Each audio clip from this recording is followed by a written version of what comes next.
دیں گے پاکستان کے لیے بڑا اعزاز ہے۔ آئی ایس پی آر کے مطابق chief of air staff air chief marshal Zaheer Ahmed Babar Sidhu کے لیے بحرین کا اعلیٰ اعزاز۔ بات کر لیتے ہیں، ہمارے ساتھ موجود ہیں نمائندہ خصوصی سلمان اوان۔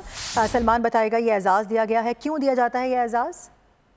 جی بالکل، بنیادی طور پر یہ اعزاز دونوں ممالک کی فضائی افواج کے درمیان اور دو طرفہ تعلقات کی بہتری کے لیے دیا جاتا ہے، اور پاکستان کے لیے اعزاز یقینی طور پر ایک بہت بڑی بات ہے۔ بحرین کے فرما روا کی جانب سے بحرین میڈل فرسٹ کلاس جو ہے پاکستان کے chief air marshal Zaheer Ahmed Babar Sidhu کو دیا گیا ہے، اور اس حوالے سے خصوصی تقریب جو ہے بحرین کے سخیر ایئر بیس کے اوپر منعقد ہوئی، جس میں بحرین کے فرما روا کی جانب سے نائب فرما روا شہزادہ سلمان بن حمد الخلیفہ نے air chief marshal Zaheer Ahmed Babar Sidhu کو بحرین میڈل فرسٹ کلاس عطا کیا، اور انہوں نے خاص طور پر جو بحرین انٹرنیشنل ایئر شو اس وقت بحرین میں منامہ میں منعقد ہوا، اس میں پاکستان کی جانب سے JF-17 تھنڈر بلاک 3 طیاروں کی شمولیت کے اوپر خاص طور پر اظہار تشکر کیا۔ اس کے علاوہ ایئر چیف کی اس موقع پر جو American air force central command کے کمانڈر لیفٹیننٹ جنرل ڈیرک کے ساتھ بھی ملاقات ہوئی۔ اس ملاقات کے اندر پاکستان اور امریکہ کے درمیان جو ایک اسٹریٹجک پارٹنرشپ کے حوالے سے دو طرفہ تعاون کو مزید فروغ دینے کے عزم کا اعادہ بھی کیا گیا، اور امریکن کمانڈر نے علاقائی